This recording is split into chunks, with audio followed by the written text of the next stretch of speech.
এবং নির্বাচনকে কেন্দ্র করে তাদের বহুমুখী চাপ থাকে, সেটাও আমরা জানি। কিন্তু আপনাদেরকে এটাও জানিয়ে রাখি, বাংলাদেশের জনগণ আপনাদেরকে তখনই ভোট দিবে যখন তারা দেখবে আপনারা শহীদ উসমান হাদির বিচারের জন্য সোচ্চার। বাংলাদেশের যে সকল রাজনৈতিক দলের বিভিন্ন ক্যাচালের কারণে আমাদের এত এত জনগণ, এত এত মানুষ আমরা এখানে বসে আছি শীতে কষ্ট করে, আমাদের এত এত মা বোন, আমাদের এত এত ভাইয়েরা এখানে বসে আছে, সেটাকে মেইনস্ট্রিম মিডিয়া সহ সোশ্যাল মিডিয়া থেকে একেবারে নাই করে দেওয়ার প্রচেষ্টা চালাচ্ছে।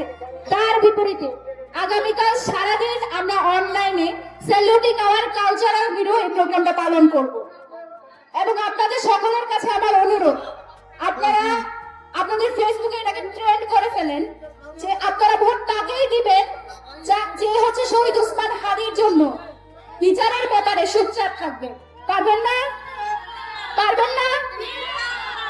ইনশাআল্লাহ আগামীকাল আমাদের অনলাইন যে কর্মসূচি, আমি মেইনস্ট্রিম মিডিয়াগুলোকেও আহ্বান করব, আপনারা আমাদেরকে অনেকবার আহ্বান জানিয়েছিলেন আপনাদের বিভিন্ন যে উসমান হাদিকে ঘিরে যে প্রোগ্রামগুলো সেগুলো হচ্ছে করার জন্য আমাদেরকে আহ্বান জানিয়েছিলেন। আপনাদেরকে আবার অনুরোধ জানাই, আমাদের উসমান হাদি কিন্তু শুধুমাত্র পলিটিশিয়ান ছিল না।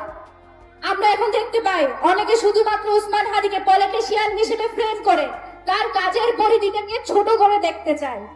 উসমান হাদি শুধুমাত্র একজন পলিটিশিয়ান ছিল না, তার পলিটিক্সে আসার কারণে ছিল পলিটিক্সের ধরনটাকে পাল্টানোর জন্য। মূলত সে ছিল চিন্তক, ভাবুক এবং সর্বোপরি একজন বুদ্ধিজীবী, কালচারাল আইকন। বাংলাদেশের কালচারকে যারা নিজস্ব বাপের সম্পত্তি মনে করে তারা কেন জানি তাকে কালচারাল আইকন হিসেবে অ্যাকনলেজ করতে ভয় পায়। কারণ যে কালচার তারা করে সেখানে দিল্লির দাবিদারি আছে। দিল্লির দাবিদারিকে ছুড়ে ফেলে দিয়ে বাংলাদেশের যে নতুন সাংস্কৃতিক যে জাগরণ, সেটা উসমান হাদির হাত দিয়ে শুরু হয়েছে, এটাকে তারা ভয় পায়।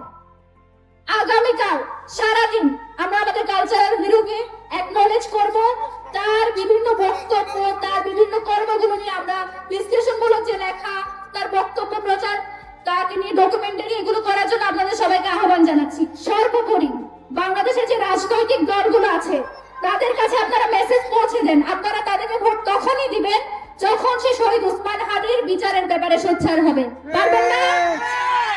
ইনশাআল্লাহ।